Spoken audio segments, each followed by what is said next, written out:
Hello friends, स्वागत है आपका हमारे YouTube channel study hour life में। तो ज्ञान बिंदु जीएस एकेडमी जो बिहार दरोगा का परीक्षा होने वाला है उसके लिए प्रैक्टिस सेट चल रहा है। ये प्रैक्टिस आपका हो जाएगा जो ऑनलाइन सर का पेड कोर्सेज वाले के लिए दिया जाता था, उसी का ये प्रैक्टिस सेट है आप लोगों के लिए। तो चलिए शुरू करते हैं। और आज इसका हम 12 नंबर करेंगे। देख सकते हैं यहाँ पे मॉक टेस्ट लिखा हुआ है 12 नंबर, 11 तक हमने अपलोड कर दिया है। तो इसका प्लेलिस्ट आपको हमारे लिंक डिस्क्रिप्शन में दिया हुआ है, मिल जाएगा। तो इसके प्लेलिस्ट से आप लोग इसका हर एक वीडियो देख सकते हैं। अगर वीडियो पसंद आए आप लोगों को तो एक लाइक ज़रूर कर दीजिएगा। और जिन लोगों ने अभी तक चैनल को सब्सक्राइब नहीं किया है या फिर जिन लोग नए हैं हमारे चैनल पे, जल्दी से एक चैनल को सब्सक्राइब कर दें। तो चलिए शुरू करते हैं। तो पहला क्वेश्चन देख सकते हैं।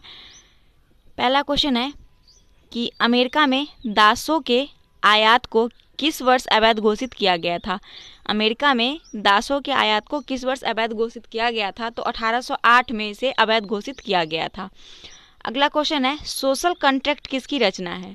तो सोशल कॉन्ट्रैक्ट जो रचना है ये रूसो की रचना है। सोशल कॉन्ट्रैक्ट रूसो की रचना है। अगला क्वेश्चन है कि देश के सबसे पूर्व व सबसे पश्चिमी बिंदु के मध्य कितने डिग्री देशांतर का अंतर है? यानी देश के सबसे पूर्वी व पश्चिमी बिंदु के मध्य जो कितने डिग्री का अंतर है ये आपसे पूछा जा रहा है। तो इसका करेक्ट आंसर हो जाएगा 30 डिग्री का अंतर है। कितने डिग्री का है? 30 डिग्री का अंतर है। अगला क्वेश्चन है लद्दाख निम्नलिखित में से किन देशों के साथ सीमा बनाती है? तो लद्दाख जो है वो अफगानिस्तान, पाकिस्तान और चीन के साथ अपना सीमा बनाती है। लद्दाख अफगानिस्तान, पाकिस्तान और चीन के साथ अपना सीमा बनाती है। क्वेश्चन नंबर 5 है कि निम्नलिखित में से कौन सा कथन सही है? पहला कथन दिया है कि भारतीय प्रायद्वीप गोंडवाना भूमि का हिस्सा था, और सेकेंड है कि हिमालय का निर्माण पूर्ववर्ती टेथिस सागर की अभिनति से हुआ है। तो इसमें से देखना है कि कौन सा सही है। तो ये दोनों सही है कि भारतीय प्रायद्वीप जो गोंडवाना है वो भूमि का एक हिस्सा था और हिमालय का निर्माण पूर्ववर्ती टेथिस सागर की अभिनति से हुआ है। तो आपका सी आंसर सही हो जाएगा। 1 और 2 दोनों सही है। छठा नंबर क्वेश्चन है कि इंदिरा गांधी की सरकार द्वारा किस संविधान संशोधन अधिनियम द्वारा अनुच्छेद 352 में एक नवीन खंड जोड़कर प्रावधान किया गया कि राष्ट्रपति का समाधान किसी भी न्यायिक पुनरावलोकन से परे होगा? तो इसके लिए जो संशोधन है वो है 38वें संविधान संशोधन अधिनियम 1974। 38वां संविधान संशोधन अधिनियम 1974 के तहत इंदिरा गांधी की सरकार द्वारा जो संशोधन, उस समय का जो संशोधन हुआ था उसमें आर्टिकल 352 में नवीन खंड जोड़कर प्रावधान किया गया कि राष्ट्रपति का समाधान किसी भी न्यायिक पुनरावलोकन से परे होगा। अगला क्वेश्चन है 7 नंबर कि किस समिति की सिफारिश पर पंचायती राज को संवैधानिक मान्यता दिया गया था? तो आपका जो करेक्ट आंसर हो जाएगा वो हो जाएगा LM सिंघवी समिति की अनुशंसा पर पंचायती राज को संवैधानिक मान्यता जो है प्रदान किया गया था। ठीक है, अगला क्वेश्चन देखते हैं। Question number 8। क्वेश्चन नंबर 8 है कि संयुक्त राष्ट्र ने किस दशक को सतत विकास के लिए महासागर विज्ञान अंतर्राष्ट्रीय दशक घोषित किया है? तो 2021 से 2030 का वर्ष जो है उसे महासागर विज्ञान अंतर्राष्ट्रीय दशक घोषित किया गया है। यह जो है संयुक्त राष्ट्र ने घोषित किया है। किसके लिए? तो सतत विकास के लिए। अगला क्वेश्चन देखते हैं। 9 नंबर क्वेश्चन है कि निम्नलिखित को सुमेलित कीजिए। तो भारत की सबसे ऊंची चोटी कौन सी है? गॉडविन ऑस्टिन है। सतपुरा की सबसे ऊंची चोटी पूछे तो सतपुरा का सबसे ऊंचा चोटी आपका हो जाएगा धूपगढ़। फिर है नीलगिरी की सबसे ऊंची चोटी दोदा बेटा, यहाँ पे 4 हो जाएगा। और अंडमान निकोबार की सबसे ऊंची चोटी सैंडल पीक है। तो आपका ऑप्शन जो यहाँ पे मिलान हो जाएगा वो हो जाएगा 2, 1, 4, 3। ऑप्शन बिल्कुल डी करेक्ट है। अगला क्वेश्चन है गैसोहोल। गैसोहोल है तो गैसोहोल जो है यह एक एथिल प्लस पेट्रोल है। क्या है? गैसोहोल क्या है? एथिल और पेट्रोल है। अगला क्वेश्चन है 11 नंबर कि निम्नलिखित गैस मिश्रण में से कौन सा गैस वेल्डिंग के लिए प्रयुक्त किया जाता है? तो वेल्डिंग के लिए एक तो ऑक्सीजन तथा एसिटिलीन का प्रयोग किया जाता है। इसका भी ऑप्शन बी बिल्कुल करेक्ट है। देखिए 12 नंबर जो क्वेश्चन है कह रहा है कि राज्य के पुनर्गठन के संदर्भ में निम्नलिखित कथनों पर विचार कीजिए। तो फजल अली जब आंध्र प्रदेश पहला राज्य बना था भाषाई आधार पर, तो फजल अली इस टाइम अध्यक्ष थे। भाषाई आधार पर राज्य पुनर्गठन के आयोग के पहले अध्यक्ष कौन थे? फजल अली थे। और जेबीई समिति ने पूर्णतः भाषा के आधार पर नए राज्य बनाने के विचार को खारिज कर दिया था। तो केवल आपका इसमें 2 सही हो जाएगा। ठीक है, ऑप्शन आपका बी बिल्कुल करेक्ट है।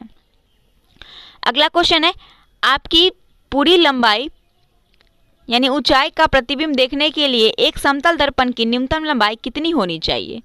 तो इसका करेक्ट आंसर हो जाएगा, इसका करेक्ट आंसर आपका सी हो जाएगा कि जब आपको अपनी पूरी लंबाई देखना है प्रतिबिंब में, तो समतल दर्पण की न्यूनतम लंबाई जो होनी चाहिए वो आपकी ऊंचाई का आधा होना चाहिए। अगला क्वेश्चन है 14 नंबर कि निम्नलिखित फसलों पर विचार कीजिए। कपास है, धान है, मूंगफली है, गेहूं है और कह रहा है इनमें से कौन सा खरीफ फसल नहीं है। तो खरीफ फसल जो नहीं है ये आपसे पूछा जा रहा है, तो इसमें से खरीफ फसल तो नहीं है, वो तीनों जो है वो खरीफ फसल नहीं है, ना कपास है, ना धान है, ना मूंगफली है, ना गेहूं है।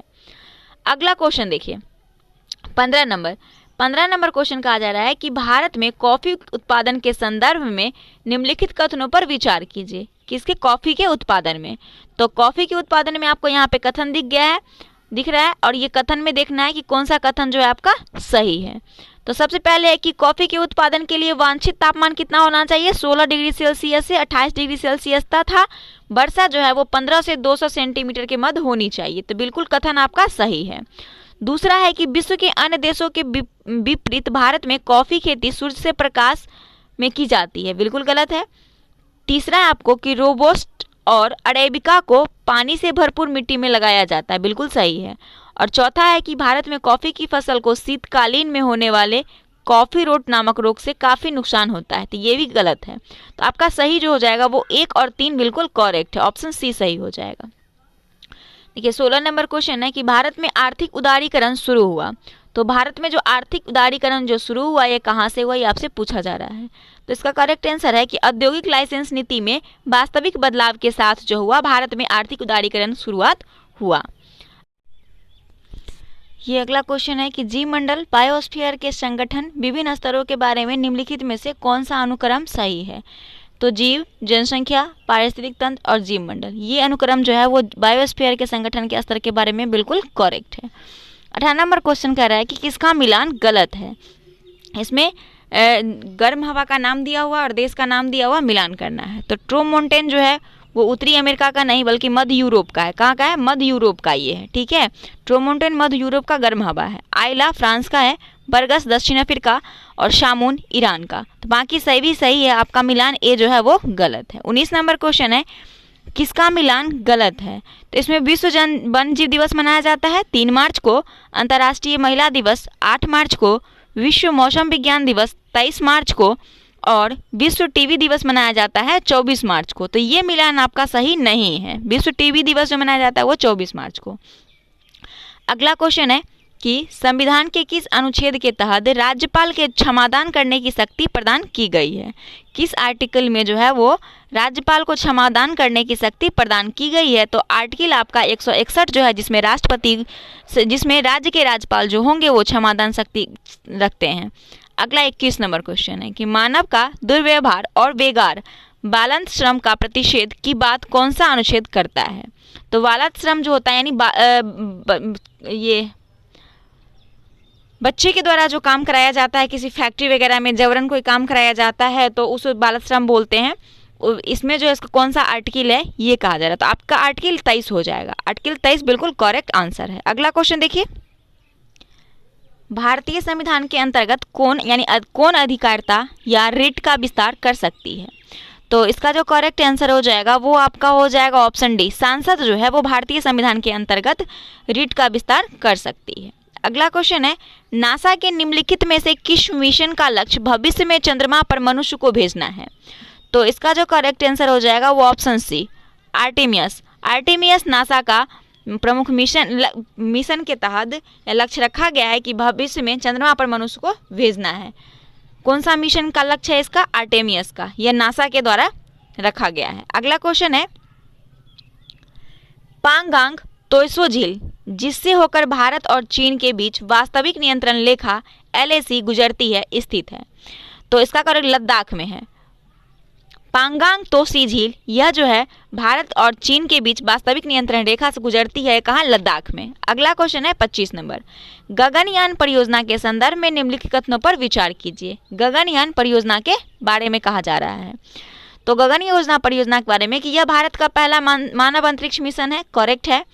और इस मिशन का उद्देश्य है कि अंतरिक्ष यात्रियों को निम्न पृथ्वी कक्षा में ले जाना। तो ये दोनों आपका बिल्कुल करेक्ट हो जा रहा है। कह रहा है कौन सा कथन सत्य है, तो आपका ये दोनों कथन बिल्कुल सत्य है।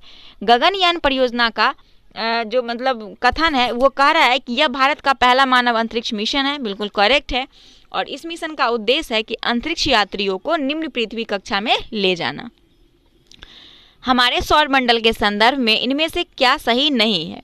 सौरमंडल के बारे में कहा जा रहा है कि कौन सा कथन जो है वो सही नहीं है।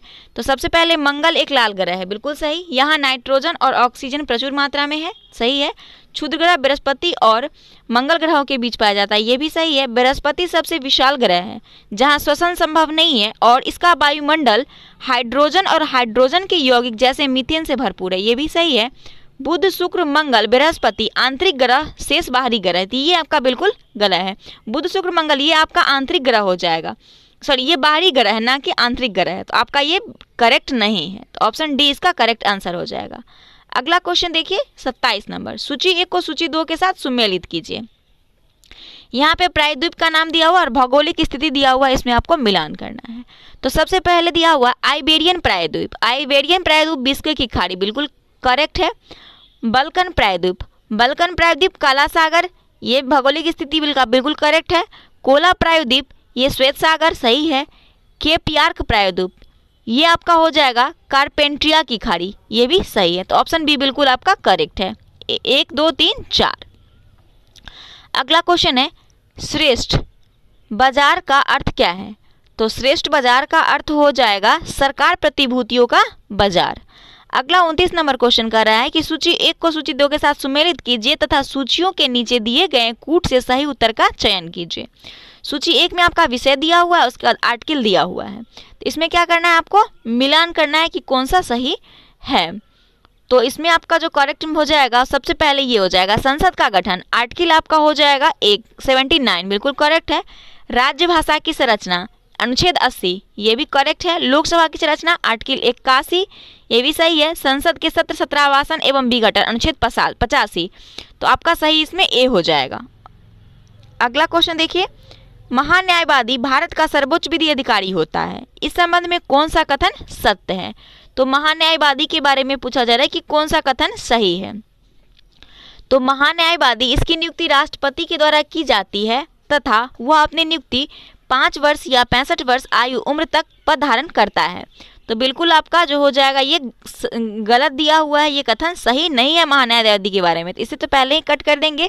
फिर दूसरा दिया हुआ है कि महान्यायवादी की नियुक्ति हेतु उसमें उन अर्हताओं का होना आवश्यक है जो उच्चतम न्यायालय के किसी न्यायाधीश की नियुक्ति के लिए होती है, तो ये आपका बिल्कुल सही हो जाएगा।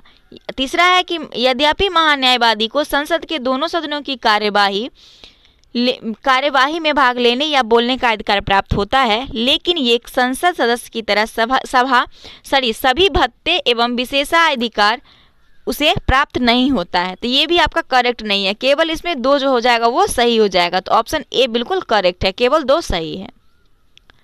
अगला क्वेश्चन देखिए 31 नंबर क्या कर रहा है कि सूची 1 को सूची 2 के साथ सुमेलित कीजिए।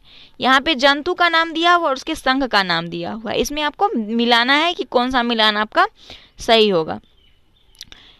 तो इसमें जो है एस्केरिस का क्या हो जाएगा?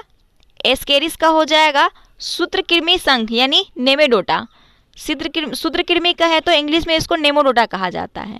मलेरिया आपका हो जाएगा आदि जंतु यानी प्रोटोजोआ, इस संघ का है। घरेलू मक्खी जो आपका हो जाएगा ये हो जाएगा संधिपाद यानी आर्थ्रोपोडा का।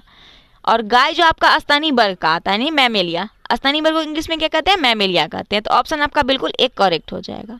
32 नंबर क्वेश्चन देखिए कि निम्नलिखित युग्मों पर विचार कीजिए। युग्म 1 दिया हुआ, युग्म 2 दिया हुआ है। कह रहा है कि कौन सा दोनों में इसमें कथन में सुमेलित है, तो आपको सिर्फ सुमेलित देखना है। तो उष्म गति का तापमात्रा केल्विन बिल्कुल करेक्ट है।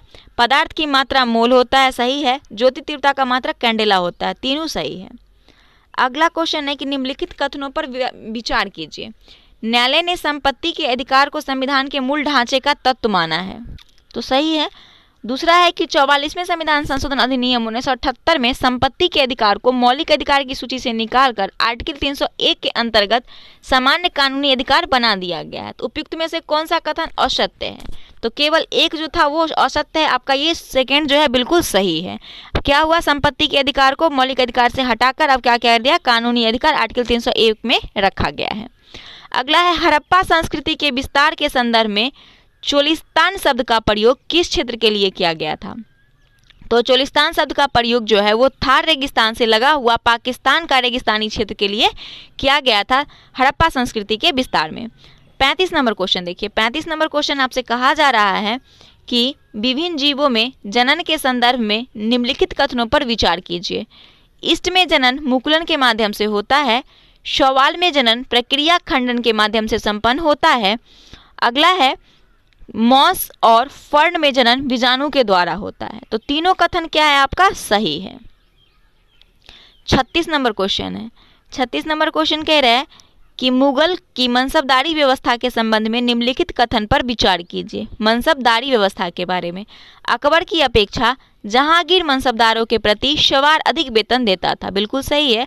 सवारों को उनकी राष्ट्रीयता और घोड़े के स्तर पर वेतन दिया जाता था। सही नहीं है। मुगलों ने मिश्रित सैनिक की भर्ती की थी, ये भी सही नहीं है। तो आपको सही नहीं है वो देखना है।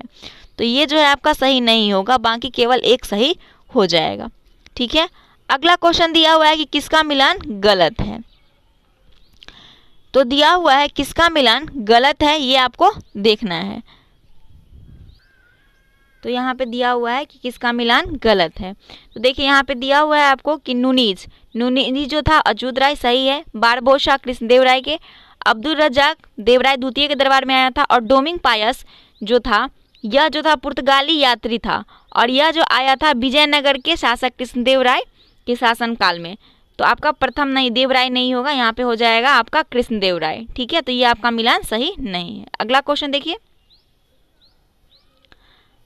अगला है कजरी गढ़वाली किस राज्य का लोक नृत्य है? तो इसका आंसर हो जाएगा आपका छत्तीसगढ़ का। कजरी गढ़वाली यह जो है छत्तीसगढ़ का क्या है, सॉरी एक मिनट, उत्तराखंड। कहाँ का है? उत्तराखंड का है। ठीक है। अब छतराखंड लिखा हुआ है, मुझे भी मिस्टेक हो गया पढ़ने में, मैं भी थोड़ा कंफ्यूज हो गई कि ये क्या है ऑप्शन में, इसमें कुछ ज़्यादा ही मिसप्रिंट है, बट कोई नहीं, हम लोग इसे सुधार करके पढ़ने की कोशिश करेंगे। और अगला क्वेश्चन है 39 नंबर, मिलान करें। मिलान करें में दिया हुआ है पहाड़िया विद्रोह, भील विद्रोह, बहावी विद्रोह, खासी विद्रोह, और ये किसका किसका है, ये आपको मिलान करना है। तो सबसे पहले देख सकते हैं इसमें पहाड़िया विद्रोह जो है ये आपका हो जाएगा ऑप्शन नंबर, पहाड़िया विद्रोह किसका है, तो ये होगा तिलका माझी। उसके बाद है भील विद्रोह, भील विद्रोह का हो जाएगा आपका, भील विद्रोह आपका उसके बाद हो जाएगा, भील विद्रोह का हो जाएगा सेवाराम। बहावी आंदोलन इसका हो जाएगा अहमद तुतिमीर, और लास्ट में बच गया खासी विद्रोह, तो इसका हो जाएगा तीरथ सिंह। तो ऑप्शन आपका कौन सा सही हो जाएगा, बिल्कुल एक करेक्ट हो जाएगा, 3 1 4 2। अगला क्वेश्चन देखते हैं, देश का सबसे बड़ा राष्ट्रीय पुरस्कार भारत रत्न की शुरुआत कब से हुई थी? तो देश का सबसे बड़ा पुरस्कार कौन है भारत का, तो भारत रत्न है, और इसका शुरुआत जो हुआ था वो आपका हो गया था 1954 से भारत रत्न का शुरुआत हुआ था। और सबसे पहले 3 व्यक्ति को भारत रत्न दिया गया था, वो कौन 3 व्यक्ति हैं आप लोग कमेंट करके बताएंगे। अगला क्वेश्चन है कि औरंगजेब की मृत्यु के बाद मुगल शासकों की गद्दी पर बैठने का सही कालानुक्रम कौन सा है?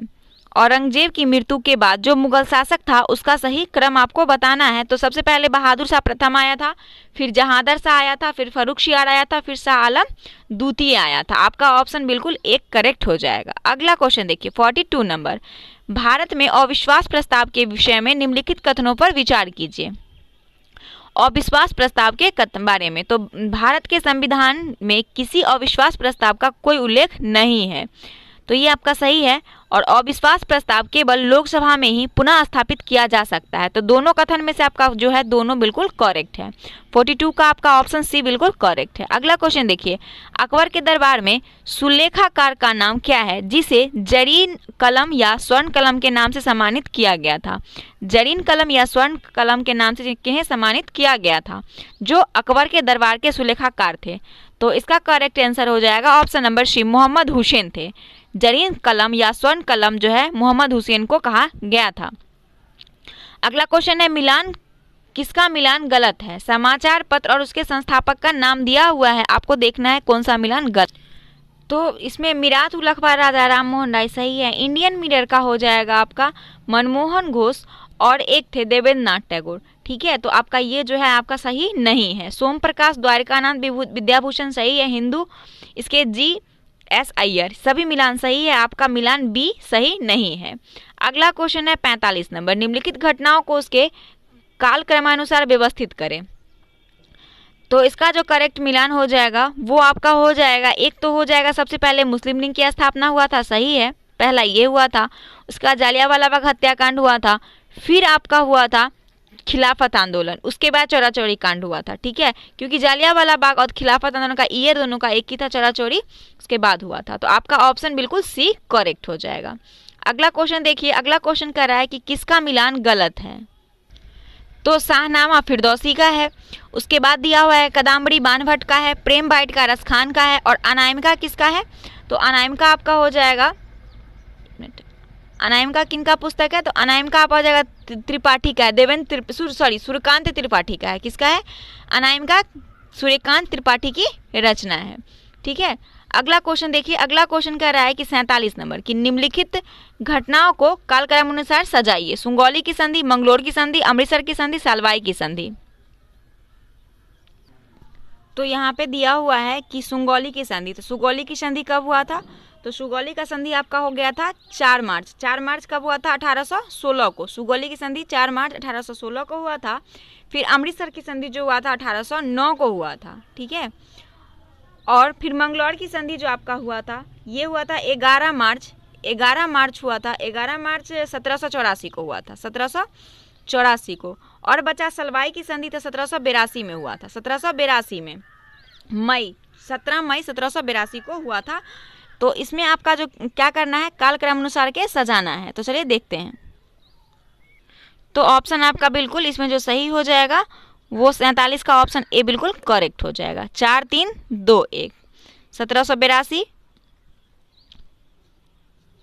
अगला क्वेश्चन है 48 नंबर, 1932 में महात्मा गांधी ने मरणोपरांत उपवास प्रधानताएं किस लिए किया की? 1932 में जो महात्मा गांधी ने मरणोपरांत उपवास प्रधानताएं इसीलिए किया कि, क्यों किया, एक कारण बताना है आपको। तो इसमें जो कारण दिया हुआ है वो आपका ऑप्शन बिल्कुल इसमें सी सही होगा कि रैमजे मैकडोनाल्ड ने सांप्रदायिक अधिनियम यानी कम्युनल अवार्ड की घोषणा की थी। किसकी? कम्युनल अवार्ड की घोषणा की थी। तो आपका ऑप्शन सी बिल्कुल करेक्ट है। 49 नंबर क्वेश्चन है कि निम्नलिखित में से कौन सुमेलित नहीं है? दर्रा और राज्य का नाम दिया हुआ है और देखना है कि कौन सा सुमेलित नहीं है। तो सबसे पहले इसमें दिया हुआ है नीति दर्रा, सेनकोटा दर्रा, बोमिडिला दर्रा उत्तराखंड, नीति दर्रा उत्तराखंड, सेनकोटा दर्रा जम्मू कश्मीर, बोमिडिला दर्रा अरुणाचल प्रदेश। तो आपका इसमें से कौन सा सही नहीं है मिलान, ये देखना है। तो आपका मिलान केवल 2 जो है वो आपका सुमेलित नहीं है। सेनकोटा दर्रा जम्मू कश्मीर ये ऑप्शन जो है आपका बिल्कुल सही नहीं है। बोमिडिला अरुणाचल प्रदेश में है, नीति दर्रा आपका उत्तराखंड में है। ऑप्शन बी बिल्कुल सही हो जाएगा। अगला क्वेश्चन है, समुद्र में प्लवन करते हुए आइसबर्ग का कितना भाग समुद्र की सतह से ऊपर होता है? तो जब हम बर्फ को ऊपर के पानी के ऊपर तैराते हैं तो आइस का कितना भाग जो है वो पानी के ऊपर तैरता है? तो इसका सही आंसर हो जाएगा 1/9। अगला क्वेश्चन है 51 नंबर, कार चलाते समय अपने पीछे के यातायात को देखने के लिए आप किस प्रकार के दर्पण का प्रयोग करना चाहेंगे? तो जब कोई गाड़ी चलाता है तो हम पीछे की वस्तु को देखते हैं तो उसमें कौन सा दर्पण प्रयुक्त किया जाता है? तो इसका ऑप्शन उत्तल दर्पण हो जाएगा। उत्तल दर्पण इसका करेक्ट आंसर है। 52 नंबर क्वेश्चन है कि निम्न में से कौन सा कथन सही है?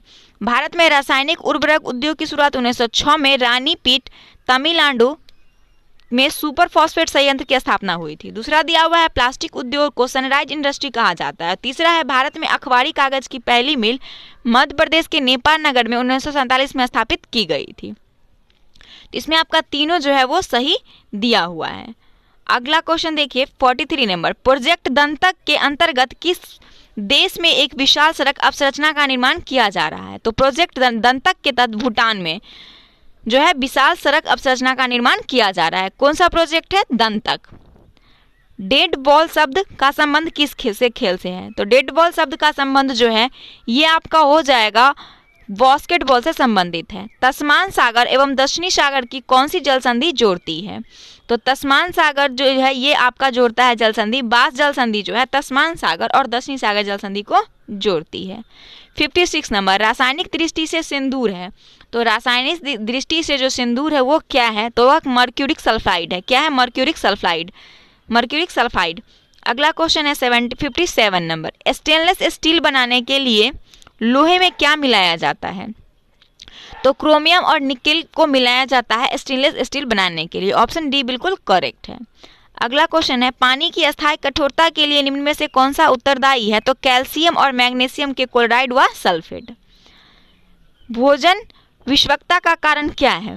तो भोजन जब पॉइजनस हो जाता है तो उसका कारण क्या होता है कि सैल्मोनेला बैसिलाई, यह जो है बैक्टीरिया के कारण भोजन में पॉइजनस हो जाता है।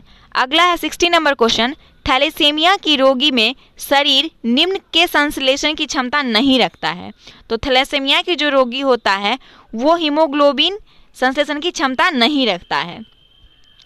61 नंबर क्वेश्चन देखिए, 61 नंबर का रहा है कि निम्नलिखित में किसमें सुमेल है? मोतियाबिंद, थायराइड ग्रंथि, पीलिया, यकृत, टाइफाइड, फेफड़े, निमोनिया, आंखें।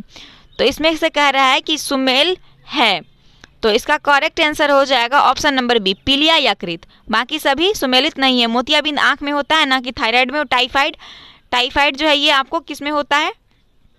आंत को प्रभावित करता है। निमोनिया भी। तो ये आपका मिलान सब गलत है, तो पीलिया ही एकमात्र जो है मिलान सही है। अगला क्वेश्चन है कि निम्नलिखित में से कौन सा तत्व पौधे के विकास के लिए आवश्यक नहीं है? तो पौधे के विकास के लिए जो तत्व आवश्यक नहीं है वो सोडियम आवश्यक नहीं है, बाकी पोटेशियम, मैग्नीशियम, कैल्शियम ये सभी आवश्यक है। अभिकरण दिया हुआ है ए में कि ए बी रक्त समूह के लोग, यानी ए बी जिसका ब्लड ग्रुप होता है वो लोग सार्वभौमिक प्राप्तकर्ता यानी यूनिवर्सल रिसिप्टर होते हैं। कारण दिया है कि रक्त समूह ए बी की लाल रक्त कोशिकाएं में कोई एंटीजन नहीं होता, इसीलिए अन्य किसी रक्त समूह के साथ समूहन नहीं होता है। तो आपको इसमें कथन देखना है कि कौन सा कथन जो है वो सही है। तो आपका कथन ए और कारण आर दोनों पृथक अंश सही है, किंतु आर ए का सही स्पष्टीकरण नहीं है। 64 नंबर क्वेश्चन देखिए कि निम्नलिखित में से किस जगत में प्रोकैरियोटिक कोशिका का प्रकार पाया जाता है? तो प्रोकैरियोटिक प्रकार कोशिका मोनेरा में पाया जाता है। एक व्यक्ति डायबिटीज से पीड़ित है, व्यक्ति का निम्न में से कौन सा अंग ठीक प्रकार से कार्य नहीं करेगा? तो जो व्यक्ति डायबिटीज से पीड़ित है उन व्यक्ति का शरीर का जो अंग काम नहीं करेगा वो अग्नाशय उसका सही ढंग से काम नहीं करेगा। इंसुलिन का उसमें होता है तो इंसुलिन नहीं बन पाएगा। अगला क्वेश्चन है 66 कथन में दिया है कि मूल द्वारा मृदा से अवशोषित जल अभिकर्षित यानी खींचकर होकर तने और पत्तियों तक पहुंचता है। कारण दिया है पत्तियों से जल का वात्सर्जन के कारण एक चूषण बल निर्मित होता है। नीचे दिए गए कूट का प्रयोग कर सही उत्तर का चयन कीजिए। तो इसमें जो है ए आर दोनों सही है और आर ए का सही स्पष्टीकरण भी है। अगला क्वेश्चन देखिए, संवेदी सूचकांक में चढ़ाव का क्या तात्पर्य है? तो संवेदी सूचकांक में चढ़ाव का जो तात्पर्य हो जाएगा वो होगा राष्ट्रीय शेयर बाजार के साथ पंजीकृत सभी कंपनी के शेयर के मूल्य में चढ़ाव। यहाँ पे के शेयर अलग अलग है। अगला क्वेश्चन है 68 नंबर कह रहा है कथन में कि 1991 यानी 1991 के पश्चात भारत के निर्यातों की वृद्धि दर में पर्याप्त वृद्धि हुई और भारत सरकार ने अवमूल्यन का आश्रय लिया। उपयुक्त में से कौन सा कथन जो है वो सही है? तो इसमें आपका ए आर दोनों सही है और ए जो है सही व्याख्या है आर का। 69 नंबर, किसका मिलान गलत है? तो मिलान जिसका गलत है उसे आपको देखना है। तो सबसे पहले तो संभवनाथ घोड़ा, स्पर्शनाथ स्वास्तिक, अरिस्टोनॉमी का क्या था प्रतीक? संघ, अरिस्टोनॉमी संघ, आदिनाथ हिरन, ये आपका सही नहीं है। निम्न में से कौन सा कथन औसत्य है? तो इसका आंसर आपको बताने का इसका आपको बताने का जरूरत नहीं है, आप लोगों को याद होगा और जिन लोगों को नहीं याद है वो कमेंट बॉक्स में लिख दे, याद हो जाएगा। अगला क्वेश्चन है निम्न में से कौन सा कथन औसत्य है? तो इसमें दिया हुआ है कि अजंता की गुफाएं बौद्ध धर्म की महायान शाखा से है, सही है। संस्कृत गुप्त राजाओं की राजकीय भाषा थी, ये भी सही है। तो आपको इसमें से असत्य कथन को देखना है। तो गुप्त सम्राट शैव धर्म का अनुयायी था, ये आपका सही नहीं है। गुप्त राजाओं ने सर्वाधिक स्वर्ण मुद्राएं जारी की थी, ये भी सही है। तो ऑप्शन आपका सी बिल्कुल करेक्ट है। निम्न में से कौन सा कथन सही है? अमीर खुसरो प्रसिद्ध सूफी संत निजामुद्दीन औलिया के शिष्य थे और अमीर खुसरो बलबन से लेकर मोहम्मद बिन तुगलक तक दिल्ली सुल्तानों के दरबार में रहे हैं। तो आपका जो इसमें से सही होगा, देखते हैं कौन सा होगा। दिया हुआ है सितार और तबले के आविष्कार का श्रेय अमीर खुसरो को ही दिया गया है और अमीर खुसरो को तूतीय हिंद यानी भारत का तोता कहा जाता है। तो आपका ये चारों कथन जो था वो बिल्कुल सत्य था। भारत सरकार ने नोटबंदी की घोषणा कब की थी? तो भारत सरकार ने नोटबंदी की घोषणा की थी 8 नवंबर 2016 को। ये डेट आप लोग कभी भूलेंगे भी नहीं। अगला क्वेश्चन है, कालेश्वरम लिफ्ट सिंचाई परियोजना का संबंध निम्नलिखित कथनों पर विचार कीजिए। कालेश्वरम लिफ्ट सिंचाई परियोजना के संबंध में कथन पर विचार कीजिए। तो इसमें दिया हुआ है कि कालेश्वरम लिफ्ट सिंचाई परियोजना तमिलनाडु सरकार का एक प्रोजेक्ट है, सही नहीं है। यह परियोजना कावेरी नदी पर, यह भी सही नहीं है। कह रहा है कौन सा कथन सत्य है? तो न तो एक सत्य है और न ही दो सत्य है। 74 नंबर क्वेश्चन है कि प्रेशर कुकर में खाना कम समय में पकता है क्योंकि उसमें क्या होता है कि उसमें जो होता है वो आपका चारों ओर बंद होने के कारण वायु का प्रभाव नहीं पड़ता है, बाहरी वायु नहीं पड़ता और वाष्प के जल्दी खाना पक जाता है वाष्प के कारण। अगला क्वेश्चन है, सम्राट हर्ष ने बौद्ध धार्मिक सम्मेलन का आयोजन किस स्थान पर कराया था? तो कन्नौज और प्रयाग में। अब यहाँ से मैथ स्टार्ट होता है, इसका सिर्फ आप लोग आंसर हम आपको बताएंगे, आप लोग इसे क्वेश्चन खुद सॉल्व कीजिएगा। अगला 76 नंबर क्वेश्चन का आंसर बी हो जाएगा। 77 का आंसर हो जाएगा ऑप्शन नंबर सी। 78 का आंसर हो जाएगा ऑप्शन नंबर ए। 79 का आंसर हो जाएगा ऑप्शन बी। 80 नंबर क्वेश्चन का आंसर हो जाएगा ऑप्शन सी और 81 का हो जाएगा ए। 82 का हो जाएगा ए। 83 का हो जाएगा ऑप्शन नंबर 83 का हो जाएगा ऑप्शन नंबर डी, देख सकते हैं क्वेश्चन। एंड 84 का आपका आंसर हो जाएगा ऑप्शन नंबर डी। 85 का आपका हो जाएगा सी और 86 का भी हो जाएगा ए। 87 का हो जाएगा ऑप्शन नंबर ए। 88 का हो जाएगा ऑप्शन बी एंड 89 का हो जाएगा option number B. 90 number question का आंसर भी बी हो जाएगा आपका और 91 का भी हो जाएगा बी। 92 नंबर क्वेश्चन यहाँ दिया हुआ है, आगे देखते हैं। ए हो जाएगा 92 का और 93 का ऑप्शन सी हो जाएगा। 94 का भी सी हो जाएगा। 95 का ए हो जाएगा और 96 का बी हो जाएगा। 97 का बी हो जाएगा। 98 का ए हो जाएगा। 98 का ए हो जाएगा, एक बार क्वेश्चन आप लोग देख सकते हैं। 98 का आपका ए हो जाएगा और 99 नंबर क्वेश्चन का भी आंसर ए हो जाएगा और 100 एंड लास्ट क्वेश्चन है ये, इसका भी 100 हो जाएगा, सॉरी ए हो जाएगा। तो ये हमारा 100 प्रश्न था जो यहाँ पे समाप्त होता है। अगर आप लोगों को हमारा वीडियो पसंद आए तो एक लाइक ज़रूर कर दीजिएगा और जिन लोगों ने अभी तक चैनल को सब्सक्राइब नहीं किया है जल्दी से हमारे चैनल को सब्सक्राइब कर ले। मिलते हैं नेक्स्ट वीडियो के साथ, तब तक के लिए धन्यवाद।